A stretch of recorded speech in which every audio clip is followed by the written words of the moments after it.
اور اس کو ہر جگہ کے اوپر اس ترتیب کے اوپر ان مقاصد کے اوپر لوگوں کو لانا، یہ ہم سب کی ذمہ داری ہے، جو ہمارے حضرت نور اللہ مرقدہ کے ساتھ جو وابستہ جتنے بھی لوگ ہیں اور مستفید ہونے والے جتنے بھی لوگ ہیں، جن کو اللہ پاک نے ان سے استفادہ جس طریقے سے بھی، چاہے براہ راست کے بالواسطہ، جس طریقے سے بھی استفادہ انہوں نے کیا ہے، جنہوں نے فائدہ اٹھایا ہے، یہ ان کی ذمہ داری ہے۔ یہاں ہم جب سوچتے ہیں اس چیز کو، میں آپ سے عرض کروں کہ مجھے اللہ تعالیٰ نے زندہ علماء اور مشائخ کی صحبتوں میں بھی بہت بٹھایا، اور ان کی سمانح عمریاں پڑھنے کی بہت توفیق نصیب کی، اور بہت جوانی بالکل لڑکپن کے زمانے سے، اور شاید ہی اردو میں لکھی بھی کوئی ایسی چیز ہو اپنے بزرگوں سے متعلق جو نگاہوں سے نہ گزری ہو، کوئی نئی چیز مدت ہو گئی اب سامنے نہیں آتی، جو آتی خیالات دیکھی بھی ہوتی ہے اس بزرگوں کی زندگیوں سے متعلق جو چیزیں ہوتی ہیں۔ سچی بات یہ ہے کہ اتنے اپنے اس طویل تعلق کے بعد میں آپ سے عرض کروں کہ ہمارے حضرت کو اللہ جل شانہ نے بعض عجیب و غریب خصوصیات سے نوازا تھا، جس میں ان کے معاصرین تو درکنار، اقران تو درکنار، قریب کے زمانے کے اکابر میں بھی اس کی مثال ملنا بہت مشکل لگتی تھی۔ جیسے ہمارے والد صاحب رحمۃ اللہ علیہ مولانا سید ابو الحسن ندوی رحمۃ اللہ علیہ کے بارے میں فرمایا کرتے تھے کہ ان کا زہد ان کے معاصرین پر فائق تو تھا ہی تھا، تو ان کے قریب کے ان سے جو بڑے لوگ تھے ان سے بھی زیادہ تھا، کہ اپنے اکابر سے بھی بات سے زیادہ تھا۔ تو میں نے پوچھا کہ اس سے کیا مطلب ہے؟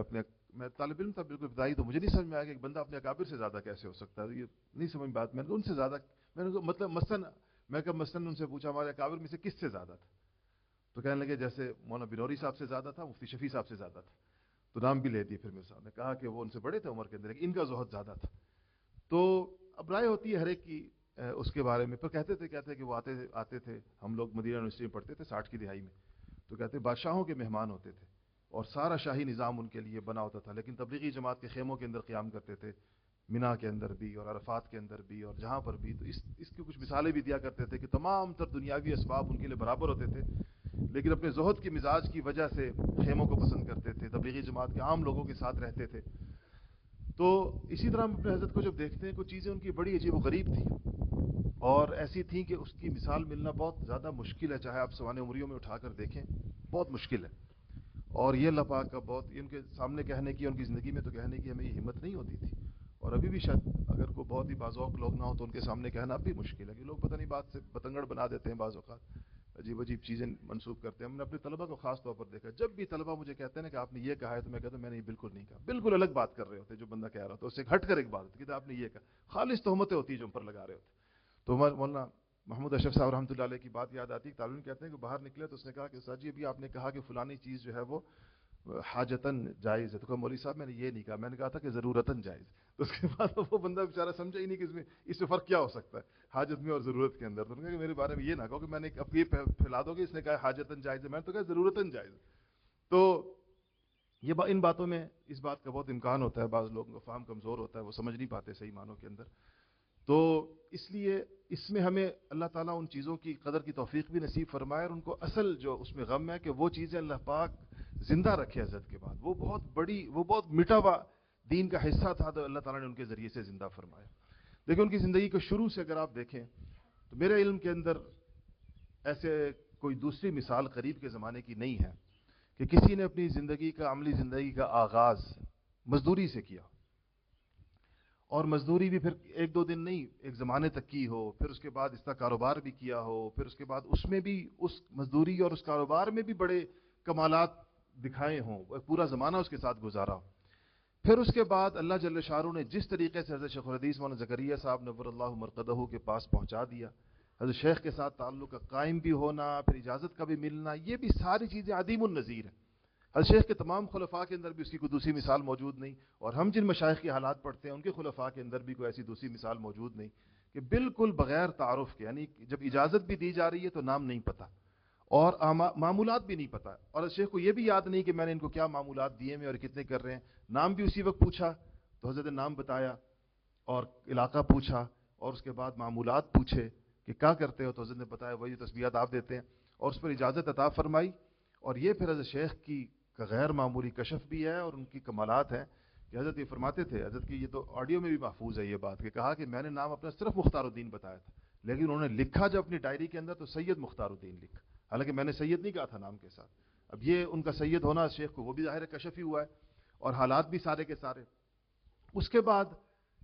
علم جس طریقے کے ساتھ حاصل کیا وہ ایک عجیب داستان ہے. خود حضرت نے اپنے منہ سے ارشاد فرمائی ہے، میں نے اس کو سنا ہے. اس مجلس میں ہمارے شاہ صاحب دام برکاتم بھی بیٹھے ہوئے تھے، مفتی زبیر صاحب بھی بیٹھے ہوئے، ہمارے بھائی اجاز صاحب بیٹھے ہوئے. تو ایک 15-20 منٹ کی گفتگو ہے، کسی نے اس کو ریکارڈ کر لیا. تو میں نے سنی تو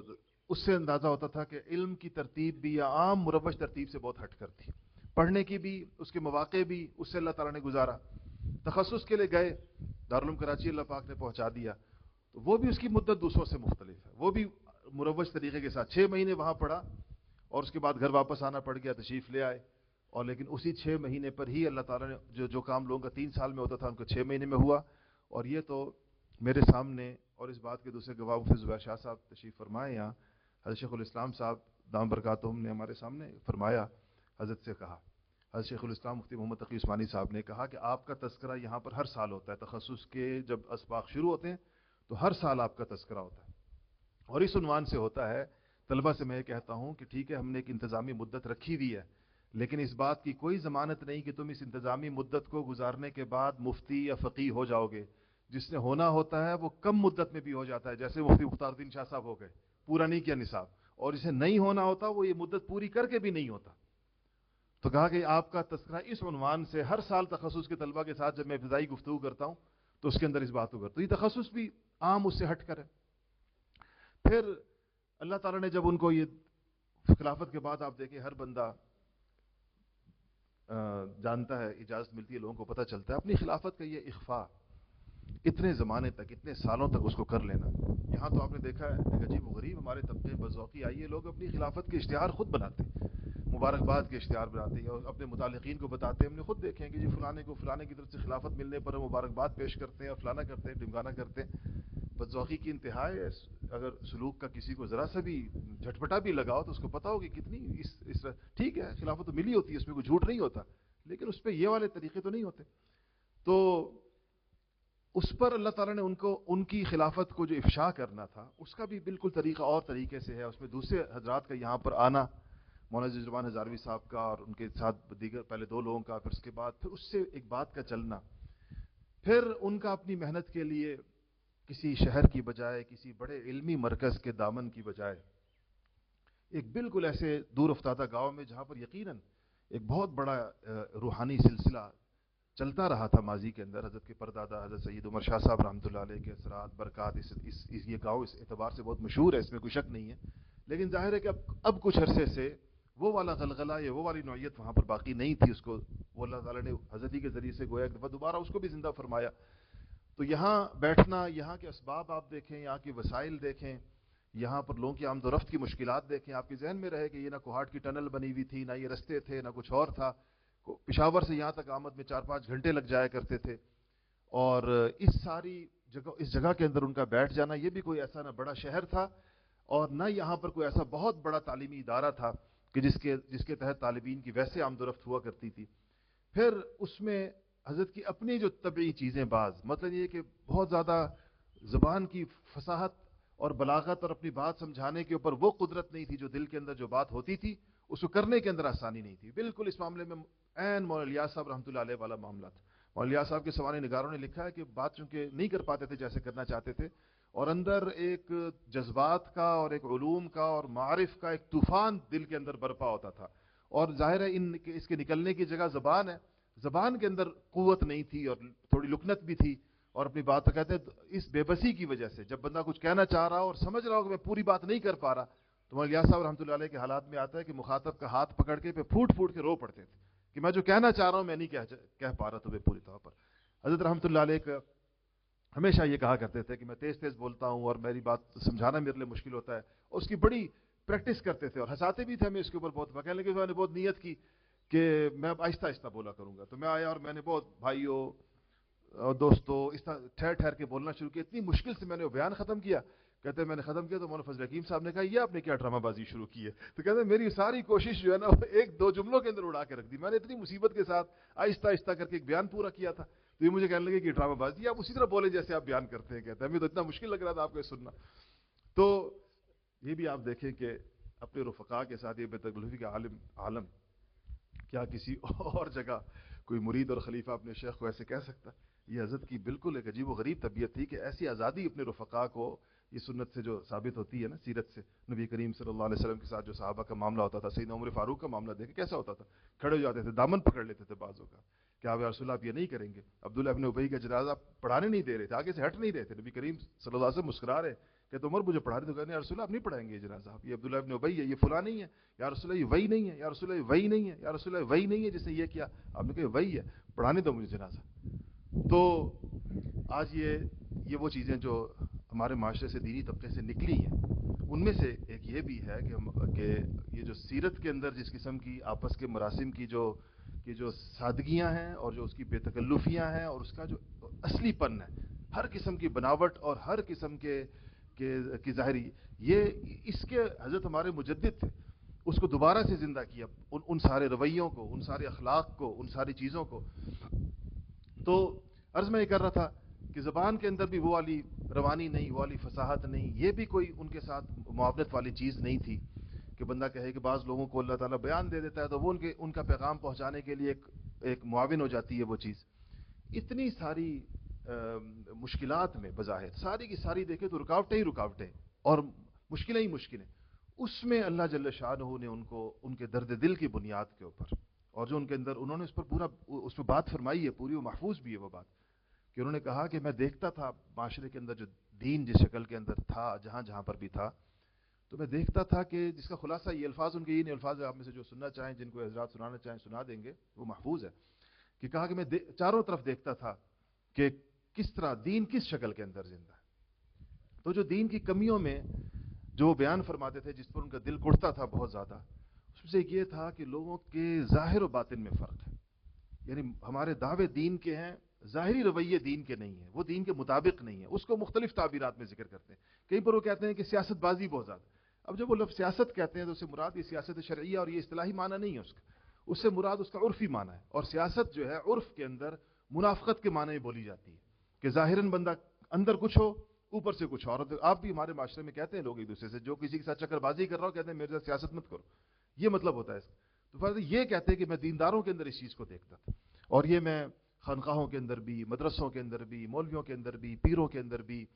کہ ان کی زندگیوں کے اندر ایک تو یہ کہتے تھے کہ یہ لوگ آپس میں ایک دوسرے کے ساتھ ملتے نہیں ہیں، ایک دوسرے کے دل کھلے نہیں ہوتے ہیں، پھر ایک غیبتیں ہوتی ہیں ایک دوسرے کے ساتھ، یعنی ظاہری مراسم اگر ٹھیک بھی ہیں تو قلبی مراسم ٹھیک نہیں ہیں آپس کے اندر. پھر اسی طرح جو دین کی کمیاں سامنے معاشرے کے اندر آ چکی تھیں اور پورا ایک طرح سے مذہبی طبقہ بھی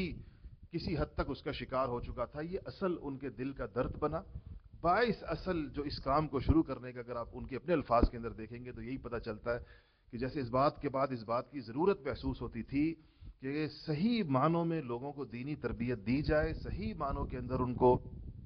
اخلاق سکھائے جائیں، صحیح معنوں میں تعلیمات دی جائیں، صحیح معنوں میں اللہ تعالیٰ کا تعارف، اللہ تعالیٰ کا تعلق، اللہ تعالیٰ سے ایک زبردست قسم کی وابستگی، اور دین کے معاملے میں ایک خاص قسم کا لا یخافون لومۃ لائم معاملہ، اور پھر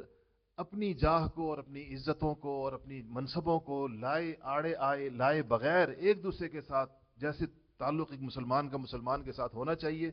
وہ تعلقات باہم لوگوں کے درمیان پیدا ہوں. یہ اس درد دل نے ان کو اس مرکز کے قیام پر بھی مجبور کیا، اور اسی درد دل نے ان کو پھر اس بات کو لے کر پوری دنیا تک پہنچانے کا اور گھمانے کا اور لے جانے کا، اور اس بات تک کہ لوگ یہاں سے تربیت پا کر اس کی طرف جائیں، یہ اصل باعث بنا. اس میں اللہ تعالیٰ کی مدد کیسی شامل حال ہوئی کہ اس تمام ناموافق ترین صورتحال کے اس ناموافقت کے اندر مخالفت الگ سے گلے لگ گئی، اور ایسی مخالفت لگی. مجھے حضرت کے الفاظ ہیں جو مجھے ارشاد فرمائے. ایک تو فرمایا کہ میری اتنی مخالفت ہوئی ہے کہ یہ الفاظ یہ تھے کہ مجھے لگتا ہے کہ اس امت میں کم لوگوں کی ایسی مخالفت ہوئی ہوگی جتنی میری مخالفت ہوئی، اور ایسی بلا وجہ کی مخالفت تھی کہ بس خالصتاً جیسے کسی کے اعصاب اللہ مضبوط فرما رہے ہوں.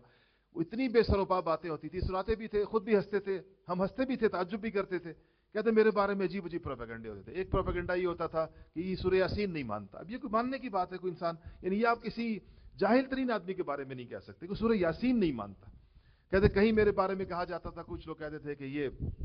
فلاں ہے، اور کچھ کہتے طبقات جو پاکستان کے اندر ہیں، کیونکہ مجھے ایک طبقے کی طرف منسوب کرتا تھا، دوسرا طبقہ مجھے بالکل متضاد دوسرے طبقے کی طرف منسوب کرتا تھا. اور یہ باتیں کوئی کہتا تھا کہ یہ جادوگر ہے، کہتے کہ اس کے پاس جو بندہ جاتا ہے تو بالکل اس کا ہو جاتا ہے. تو یہ تو جادو ہے خالصتاً. اور تو اس طرح کی کہتے ہیں کہ میں زمانے تک یہ ساری باتیں سنتے رہے، چلتی رہیں، اور یہ خود ایک اللہ کی طرف سے ہوتا ہوگا. اس میں بھی کوئی حکمت ہوگی، اللہ تعالیٰ کی کوئی مصلحت ہوگی اس میں، اور اس سے کوئی فائدہ ہوگا. اور ہم نے وہ دور دیکھا شروع کے اندر جب یہ باتیں زیادہ ہوتی تھیں. اب آخری زمانے میں تو اللہ پاک کا بہت فضل ہوا. آخری سالوں کے اندر تو جیسے اللہ تعالیٰ نے لوگوں کے قلوب بس سب کے ہی سیدھے کر دیے، سب کے ہی سیدھے کر دیے. پھر تو اس کے بعد یہ جو نئے لوگ ہیں انہوں نے نہیں دیکھا وہ دور. تو وہ پھر اللہ پاک کرتا ہے آخر کے اندر. فائنل راؤنڈ تو جو ہے وہ اہل اللہ کے اپنے حق کے اندر ہی ہوتا ہے ہمیشہ. لیکن یہ ساری چیزیں یا ان کی تربیت کا حصہ ہوتی ہوں گی، یا اولیائی تحت قبائی کو اللہ تعالیٰ ان کو پوشیدہ رکھنا چاہتا ہے کچھ زمانے تک. اس کی حکمتیں ہم نہیں جانتے کیا ہوتا ہے اس میں، لیکن یہ بھی ایک ان کو بہت زوردار طریقے کے ساتھ پیش آیا. اس سب کے باوجود آپ دیکھیں،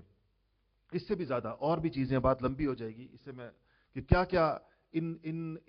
آپ رکاوٹوں کی اقسام دیکھیں اور آپ مشکلات کی اقسام دیکھیں، لیکن اس کے درمیان اگر کوئی چیز ان کے حوصلے جو ان کے ساتھ جن لوگوں نے وقت گزارا ہے بتا سکتے ہیں، ان کا غیر معمولی قسم کا عزم،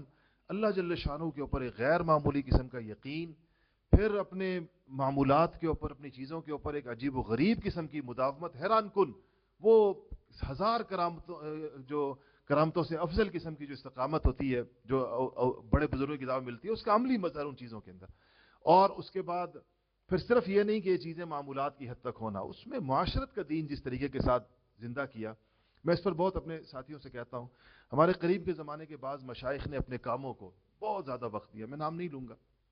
ویسی موازنہ لوگوں کے ذہن میں آ جاتا ہے. اپنے کاموں کو بہت زیادہ وقت دیا، اور ان کو اپنے کاموں میں کامیابی بھی بہت زیادہ ملی ہمارے قریب کے زمانے کے بعض حضرات نے. لیکن ایک چیز ہم نے دیکھی جب قریب سے معاملہ دیکھا، کہ کام یا تحریک یا نظم یا جو بھی کام تھا اس کو تو بہت زیادہ فائدہ ہوا کام، لیکن ان کی گھریلو زندگی اسوہ اور نمونہ نہیں بن سکی. ان کی خاندانی وہ پہلو انہوں نے بند کر دی اپنی زندگی کے. یوں کہہ لیں کہ گھر تھا ہی نہیں سرے سے، خاندان کا بالکل پتہ کاٹ دیا، کیونکہ خاندان کے نہ کوئی وقت تھا، نہ خاندان کی آمد و رفت تھی، نہ خاندان کے ساتھ کوئی تعلق تھا. تو میں سوچا کرتا، حضرت کی زندگی میں سوچا کرتا تھا اس بات کو. میں نے کہا کہ یہ تو اسوہ کامل نہ ہوا، کیونکہ یہ تو صلہ رحمی کی حدیث. دین اتنا بڑا مشتمل ہے خاندان کے اوپر، خاندان کے ساتھ تعلقات پر، اس کے ساتھ مراسم پر، خاندان کو لے کر چلنے کے اوپر، اس کے حقوق ادا کرنے اوپر. دین کا بہت بڑا حصہ اس سے متعلق ہے. تو اگر کوئی دینی کام بندہ ایسا، چاہے وہ دینی ادارہ ہو، تنظیم ہو، تحریک ہو، بندہ اس کو اتنا اٹھا لے کہ اس میں خاندان قربان ہو جائے، اس کے حقوق قربان ہو جائیں، تو یہ تو شرعاً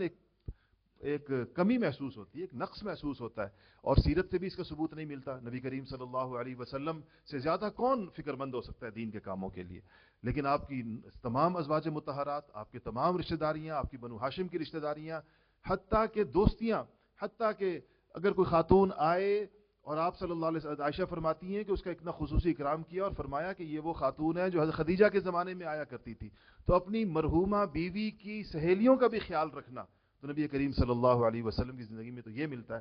اس معاملے میں ہمارے حضرت کا جو اسوہ ہے وہ بہت حیران کن ہے، اور شاید وہ آپ لوگوں کے سامنے کبھی بھی نہیں آیا ہوگا. آپ میں سے جو نئے لوگ ہیں، سوائے یہ جو ہمارے خاص حضرت کے اہل تعلق بیٹھے ہیں، وہ تو اس کی مجھ سے بھی زیادہ تفصیل جانتے ہیں، لیکن جو نیا ہمارا مجمع ہے اس کو نہیں پتا، اس کا توازن اس کو نہیں پتا. یہ جو حضرت اثر کے بعد گھر تشریف لے جاتے تھے، اور مغرب کے بعد جس طرح اپنے بھائیوں کے ساتھ حضرت کا بیٹھنا، اپنے پورے خاندان کے ساتھ بیٹھنا، اور روزانہ ساری زندگی معمول ان کے معاملات، پھر ادھر بیٹھنے کے اندر بھی ایک پیر بن کر نہیں. اور کیونکہ حضرت کے سارے بھائی، پانچوں بھائی حضرت سے بیعت بھی ہیں، اور پانچوں حضرت کے مجاز بھی ہیں، بیٹے بھی سارے بیعت بھی ہیں، مجاز بھی ہیں، چچزاد بھائی بھی بیعت بھی ہیں. اس طرح سارا خاندان کا ایک بہت بڑا حصہ حضرت کا. لیکن ظاہر ہے وہ حضرت ان کے پیر تو ہے ہی ہیں، پھر عمر میں بھی بڑے تھے، بھائیوں میں بھی سب سے بڑے تھے. تو ایک عمر کے بعض لوگ چلے عمر کا بڑے پن کا ایک لحاظ رکھتے ہیں کہ میں بڑا بھائی ہوں، تو بڑے بھائی کے بیٹھنے کا ایک طریقہ ہوتا ہے. پھر اگر وہ بڑا بھائی پیر بھی ہو، پھر وہ بڑا بھائی استاد بھی ہو، اتنی نسبتیں جمع ہو جو اس کے سامنے تو کوئی سانس نہیں لے سکتا. لیکن وہ جو گھر کی مجلس ہوتی تھی وہ کس چیز پر ہوتی تھی؟ وہ خوش طبعی کی مجلس ہوتی تھی. اس میں ایک 7 سال کا بچہ بھی لطیفے سنا رہا ہے. اب آپ سوچیں کہ ایک 7 سال کا بچہ اپنے بڑے لوگوں کے سامنے بیٹھ کے ہمیں پھر حضرت وہ لطیفے بعد میں سناتے بھی تھے کہ آج فلاں نے یہ لطیفہ سنایا ہماری گھریلو مجلس کے اندر. اور بھائیوں کے اندر بھی پھر بھائیوں سے سنتے تھے. اور میں ان مجلسوں کا شریک رہا ہوں بہت دفعہ، کئی دفعہ. حضرت ہمارے لیے کبھی کبھی گھر میں دعوت کیا کرتے تھے، بکرا بھی ذبح کرواتے تھے. اور پھر یہی مجلس مغرب والی جو ہے حضرت کے چچزاد بھائی کا گھر ہے اس کے اندر ہوتی تھی. تو اس میں جو ایک بے تکلفی، اس میں ایک خوش طبعی، اور اس کے اندر ایک اپنے نشاط ذہنی کے لیے یہ شاید سنت کا ایک ایسا سبق تھا جس کی نظیر میرے علم کے اندر پاکستان، ہندوستان، بنگلہ دیش کی شاید پوری مذہبی دنیا میں کہیں اور نہیں ہوگی. میرے علم کی، میں اپنے علم کی بات کر رہا ہوں، حقیقت کی نہیں. انسان کا علم کوتا ہوتا ہے، اللہ جانتا ہے اللہ کے کتنے بندے کہاں کہاں پر موجود ہیں اور کیسے کیسے ہیں. وہ ظاہر ہمیں پتہ نہیں ہے، جو ہمیں پتہ ہے اس کی بات کر. تو یہ ایک ایسی عجیب و غریب شان تھی کہ یہ، اور اتنا بڑا توازن ہے اور دین کا اتنا بڑا سبق ہے کہ یہ ہم میں سے شاید کسی کی بھی زندگی موجود نہ ہو. تو یہ اس کے علاوہ پھر یہ تو وہ تو اس کی پوری داستان ہے. کبھی اس پر کسی ساتھی کو پوری بات کرنی چاہیے جو حضرت کا اپنے خاندان کے ساتھ معاملہ تھا. اس کو لکھنا بھی چاہیے، اس سے پوری تفصیل بھی سامنے رکھنی چاہیے. مستقل موضوع ہے، بھائیوں کے ساتھ، بھتیجوں کے ساتھ، چچزاد بھائیوں کے ساتھ، اور اپنی خالاؤں، پھوپھیوں، خاندان کی دیگر وہ بیوہ، بوڑھی بیوائیں، خاندان کی دور دراز کے رشتہ دار، اور اسی طرح اپنی بہنوں، سب کے ساتھ. یہ ایک بہت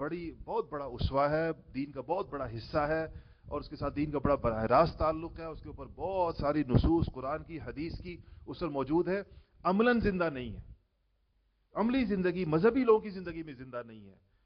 مولویوں پیروں کی زندگی میں زندہ نہیں ہے. بیشتر کی ہوگا، میں قاعدہ اکثریہ بیان ہوتا ہے، کلیہ نہیں ہوتا. تو ایک تو یہ چیز بڑی ہوتا ہے. پھر اس کے بعد اپنے رفقا کے ساتھ، اپنے دوستوں کے ساتھ. آپ حضرات اس بات کو جانتے ہیں کہ 2017 کے اندر حضرت کے دل کے آپریشن کے بعد حضرت کے مزاج کے بالکل خلاف، اور شاید ان سے اجازت لیے بغیر ہم نے یہ اعلانات کیے،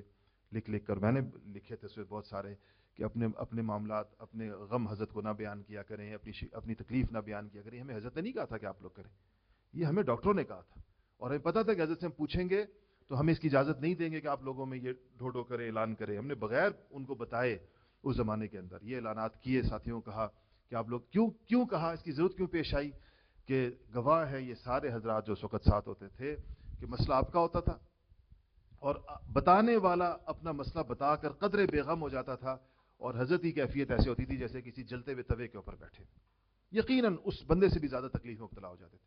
ہم نے ڈاکٹروں سے پوچھا تھا ہم نے کہا کہ ان کو دل کا مسئلہ کیسے ہو سکتا ہے. دل کا مسئلے کے لیے جو علامات ہوتی ہیں ان میں سے تو ایک بھی ان میں نہیں ہے. نہ ان کا وزن بڑھا ہوا ہے، نہ ان کو بلڈ پریشر ہے، نہ ان کو شوگر ہے، نہ ان کا کولیسٹرول بڑھا. جو دل کے مسائل عام طور پر عادتاً جس بنیاد کے اوپر ہوتے ہیں، ان اسباب میں سے کوئی سبب نہیں ہے ان کا. پھر ان کو دل کا مسئلہ کیسے ہو گیا؟ تو انہوں نے کہا کہ انہوں نے دوسروں کے غم لی ہیں، ان غموں کی وجہ سے ہوا. ان کو دوسروں کی پریشانیاں اتنی زیادہ محسوس کی ہیں، اس درجے کے اندر محسوس کی ہیں. آپ بتائیں کہ دوسرے کی پریشانی کے اوپر ایسا پریشان ہونا کہ جو انسان کا دل خراب کر دے بالآخر. اس پر پھر ہم نے مجبور ہو کر یہ اپنے سارے رفقا کو کہا. سے ہمارے باساتی ناراض بھی ہوتے تھے، اس کو ہماری مشروطی بھی سمجھتے تھے کہ یہ لوگ جو ہے نا بے حضرت تو سننے کو تیار ہیں، یہ لوگ درمیان میں رکاوٹ ہے، اور یہ لوگ جو ہے بات وہاں تک پہنچنے نہیں دیتے اور یہ نہیں کرنے دیتے.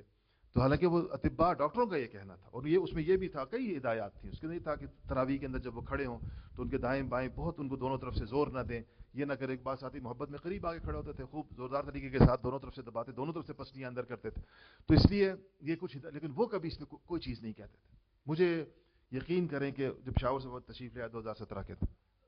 تو وہ دل کے اندر سٹنٹ جب ڈلا تو اس کے چند دنوں میں پشاور میں تو ساتھ تھا. اس کے بعد جب میں یہاں آیا چند دنوں کے بعد، تو جو ہدایات تھی تو سارے حضرات نے اس کا اہتمام کیا تھا. آپ تکیے کے اوپر ہوں گے اور اٹھیں گے نہیں کسی کے لیے، وہ تو اٹھتے تھے ہر ایک کے لیے. آج بھی اس بات کو 8 سال ہو گئے، جب میں اس کا تصور کرتا ہوں تو میرا دل کٹتا ہے کہ میں جب آیا تو تکیے لگے ہوئے تھے اور ایسے لیٹے ہوئے تھے. بھی چند دن ہی ہوئے تھے پشاور سے آئے ہوئے، تو مجھے ایسی عجیب لہجے میں کہا کہ شاہ صاحب اٹھ نہیں سکتا تمہارے لیے، ان لوگوں نے منع بھی کیا ہوا ہے، ڈاکٹر نے منع کیا ہوا ہے، ہمت بھی نہیں. لیکن اس پر ایسے جیسے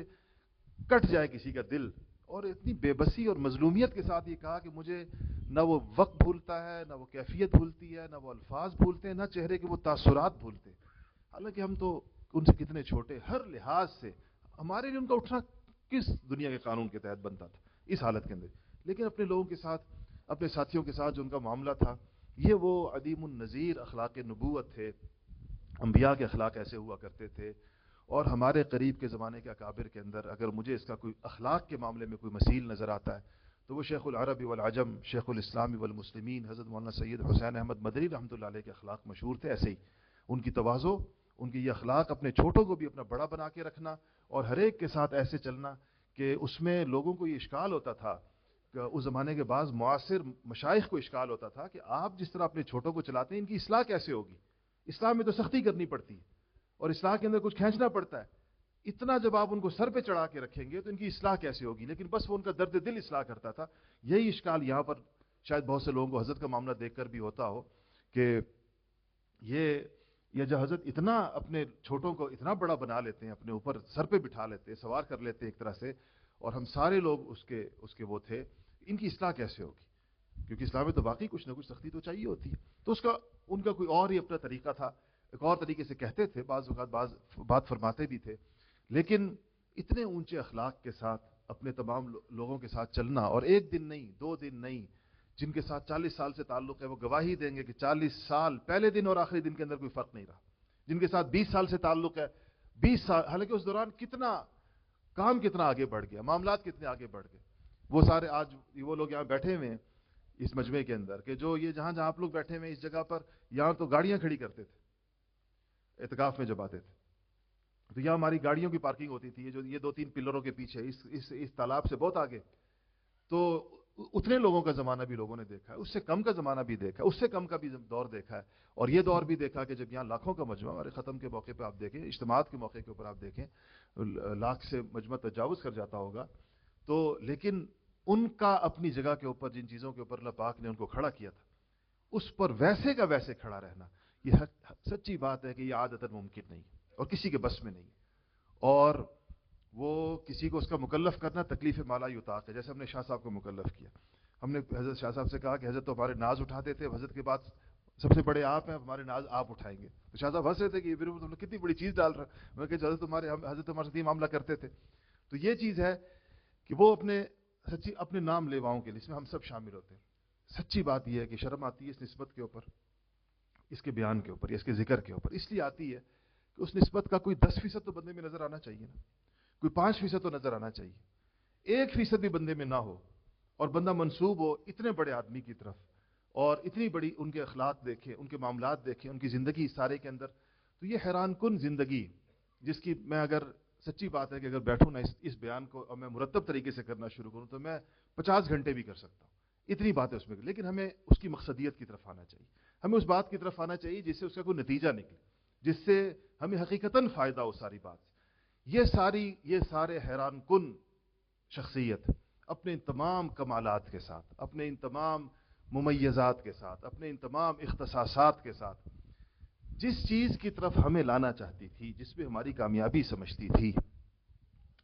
جس چیز کو وہ اس امت کی ضرورت سمجھتی تھی، جس چیز کو وہ اس وقت میں کرنے والا کام سمجھتی تھی، یا یہ سمجھتی تھی کہ امت کی اگر نجات کسی چیز میں ہے، اللہ تعالیٰ کی رضا کسی چیز میں، نبی کریم صلی اللہ علیہ وسلم کی آنکھوں کی ٹھنڈک اگر کسی چیز میں ہے، اس پر ہم لوگوں کو آنا چاہیے.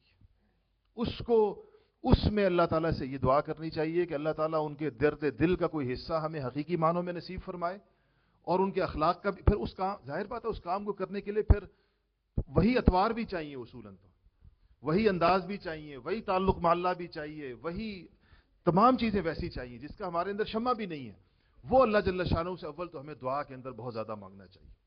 خوب اس کی دعا کرنی چاہیے کہ اللہ اس کو ہمیں عطا فرما، یا اللہ ہمیں ہماری حیثیت سے بڑھ کے عطا فرما، ہمارے استحقاق سے بڑھ کے عطا فرما، ہر چیز سے بڑھ کے عطا فرما.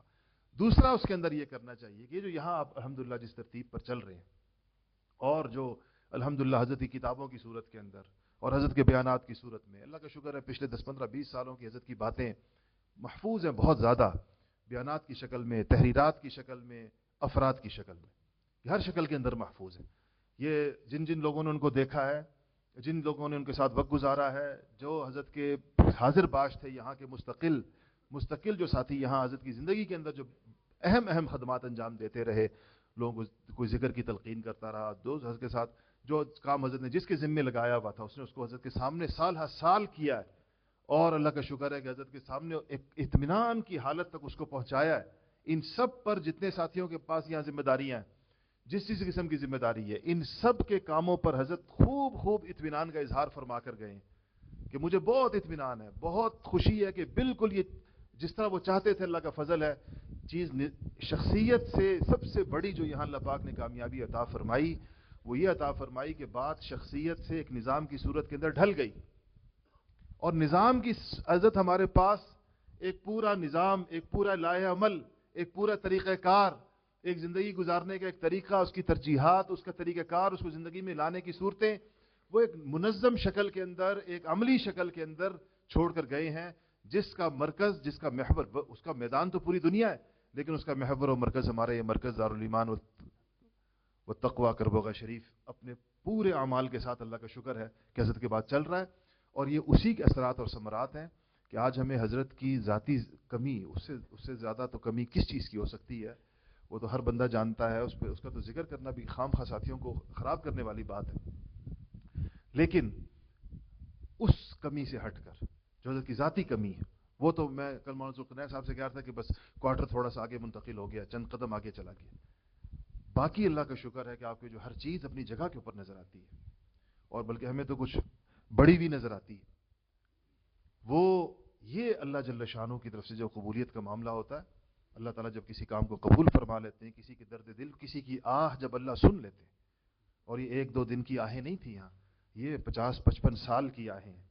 وہ جب اللہ سن لیتے ہیں یہی اس کے مظاہر ہوتے ہیں۔ اب ہماری کامیابی اس کے اندر ہے میرے دوستوں، اور ہماری سعادت اس کے اندر ہے کہ اس بہتی گنگا سے، گنگا ایک دریا ہے نا بہت بڑا، تو کہتے ہیں کہ اس کو بڑا محروم سمجھا جاتا ہے، کہتے ہیں جو بہتی گنگا میں بھی اس کے ہاتھ خشک ہو، گنگا تو بہہ رہی اور اس کے ہاتھ خشک ہو، تو یہ ایک روحانیت کا، ایک تربیت کا، ایک اس امت کی نشاط ثانیہ کا، ایک اس امت کو دوبارہ اپنے پاؤں پر کھڑا کرنے کا، اور دوبارہ اس دین کو اپنی رونقیں بحال کرنے کا، اور اس دین کو اس کی قوتیں عطا کرنے کا ایک کام ہے جو حضرت چھوڑ کر گئے ہیں۔ اس میں جو اپنے آپ کو جتنا کھپائے گا، جو اپنے آپ کو جتنا لگائے گا ان اصولوں پر، اسی ترتیب پر جیسے حضرت چاہتے تھے، اس پر لگائے گا، وہ اتنا ان کی روحانی توجہات کا مرکز رہے گا، اس کو ان کا روحانی فیض پہنچے گا۔ یہ فیض منقطع نہیں ہوتا، آپ نے بار بار بزرگوں سے سنا ہوگا کہ یہ فیض جانے کے بعد منقطع نہیں ہوتا، بس فیض کو لینے کے لیے یہ ضروری ہے کہ بندے کو اس قلب کے ساتھ، اور بندے کو اس کی محنت کے ساتھ، اس کے درد دل کے ساتھ، بندے کو اس کے ساتھ ایک اس کا کنیکشن ہو۔ کنیکشن نہ ہو تو پھر اس کو فائدہ نہیں ہوتا۔ اس کے لیے آپ حضرات جو چیزیں یہاں سن رہے ہیں، یہ ساری وہی باتیں ہیں، یہ ساری وہی ترتیبات ہیں جو ان کی زندگی کے اندر آپ سنتے رہے، اور وہی لوگ کر رہے ہیں آپ کے ساتھ، سارے کے سارے جو ان کے سامنے کرتے رہے۔ تو ہمیں اب اس کے اوپر عملاً کھڑا ہونا چاہیے، اور عملاً کھڑا ہونے کی صورت یہی ہے کہ یہاں پر آپ حضرات رمضان کے لیے تشریف لائیں ہمارے مجھے، اس بات کو، یہاں کے جو تربیتی نظم ہے جو چلے کی شکل میں، مختلف اوقات کی شکل میں سارا سال یہاں چلتا ہے، یہاں کے ذیلی مراکز جہاں جہاں پر تربیتی نظم چل رہے ہیں، مجالس چل رہی ہیں، جو چیزیں، اس میں اس پوری انسانیت کو، اور اس پوری امت کو، اور اس کے تمام طبقات کو، اس کو خود جڑنے اور عملی نمونہ بننے اور دوسروں کو جوڑنے کے اوپر اپنی توانائیاں صرف کریں، اپنی طاقتیں اور اپنی ہمتیں صرف کریں، اپنے مالی وسائل صرف کریں، اپنے پاس جو کچھ ہے وہ اس کے اوپر لگائیں، اور اللہ جل شانہ سے اس بات کی بڑی امید ہے کہ اس طریقے تربیت سے جو حضرت اس پر، جیسا میں نے عرض کیا کہ یہ الگ الگ موضوعات ہیں، یہ خود ایک مستقل موضوع ہے کہ حضرت کا طریقہ تربیت کیا رہا، اپنے ساتھیوں کو کن چیزوں کے اوپر سب سے زیادہ ان کا اصرار تھا، وہ ان کا اپنے معاصر بزرگوں سے اس میں حضرت کے ذوق میں ایک بڑا فرق تھا، اور ان کے دیکھنے کی چیزیں اور تھیں۔ کسی کو جو وزن کرتے تھے، سمجھتے تھے کہ کوئی بندہ قابل وزن ہو گیا، ابھی اس قابل ہوا ہے کہ دین کا کام کرے، اس میں کیا چیزیں دیکھا کرتے تھے اور کیا چیزیں اس کی خصوصیات ہوتی تھیں۔ یہ چیزیں یہاں آپ سنتے رہیں گے ہمارے ساتھیوں سے، یہ باتیں یہاں چلتی رہیں گی، اس کو آپ غور سے سنیں، اس کو اپنے دل کے اندر اتاریں۔ یہاں جتنی گفتگو ہو رہی ہے ابھی انشاءاللہ 5-6-7 دن باقی ہیں، ان بیانات کو اہمیت کے ساتھ سنیں اور اس کو حضرت کا پیغام سمجھیں۔ حضرت کے پیغامات سچی بات ہے کہ ہمیں مستقل مل رہے ہیں، اس لیے ہمیں اب اس کی ان تعلیمات کو اور جو ان کا عمر بھر کا ایک خلاصہ تھا، ساری عمر غور و فکر کا، اور اپنے قرآن پر جو اللہ نے ان کو قرآن سے تعلق دیا تھا، جو اللہ نے ان کو عمل پر تعلق دیا تھا، اس سے جو نتائج اور استخراجات اور استنباطات ہیں، وہ ہمارے لیے ایک پکی پکائی کھیر ہے، ہمارے لیے ایک پکا پکایا کھانا ہے جس کو صرف ایک ترتیب کے ساتھ کھانا ہے۔ اس کی مشقتیں انہوں نے اٹھا لی،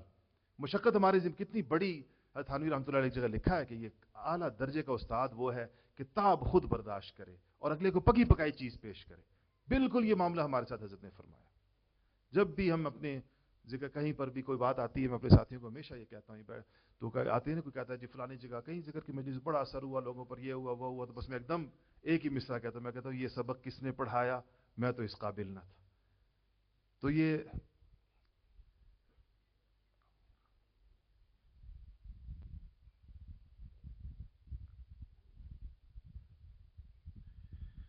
یہ چیزیں وہ ہمارے لیے پکا کر بنا کر بالکل ایسے نوک پلک اس کی درست کر کے نا کہ اس میں سچی بات ہے کہ ہمارے لیے کوئی ایسی چیز نہیں رکھی کہ ہم اس پہ کوئی فکر کی مشقت بھی کریں. لیکن اب یہ ہے کہ ہم اس کی قدر کریں اور ہم اس کو لے کر پورے معاشرے کے اندر پھیلیں, لوگوں کو اس کے اوپر لائیں. یہ ایک ایسی سوغات ہے. اس حقیقی اللہ تعالیٰ کا تعلق اللہ تعالیٰ کے ساتھ ایک ہر قسم کی زوائد اور ہر قسم کے حشو سے, پاک رسومات سے, زوائد سے, ایک ایسا خوبصورت بالکل جس کو انگریزی میں جینون کہتے ہیں, ایک جینون قسم کی چیز تصوف کی شکل میں. یہ حضرت کا سب سے بڑا تجدیدی کارنامہ ہے. اس میں اللہ تعالیٰ نے ان کو اپنے اقران و معاصر کے اوپر ایک غیر معمولی اللہ پاک نے زیادہ قبولیت عطا فرمائی. یہی ان کی میراث ہے اور یہی ان کا چھوڑا ہوا سبق ہے. اس پر آپ لوگ جتنے لوگ یہاں تشریف فرما ہیں, اس کو اپنی زندگی کا غم بنائیں, اپنی زندگی کا درد بنائیں اور اس پر آئیں, اس پر اس کو سیکھیں اور اس کو سمجھیں, اس پوری چیز کو. اور وہ ممکن نہیں ہوگا آپ کے لیے اس کے لیے سمجھنا صحیح معنوں میں جب تک آپ اس کے ماحول کے اندر اتنا وقت نہ گزاریں کہ اس کا رنگ آپ کے اوپر چڑھ جائے. رنگ آپ پر چڑھے گا, پھر آپ سے اللہ تعالیٰ اس چیز کو آگے چلائے گا. یہ حضرت کی زندگی کا خلاصہ اور اس کا پیغام محسوس ہوتا ہے. سب سے پہلے میرے لیے دعا کریں کہ اللہ تعالیٰ مجھے اس کی توفیق نصیب فرمائے اور اللہ تعالیٰ ہم سب کو اس کی توفیق نصیب فرمائے. بات لمبی ہو گئی, معذرت خواہ ہوں. وآخر دعوانا الحمد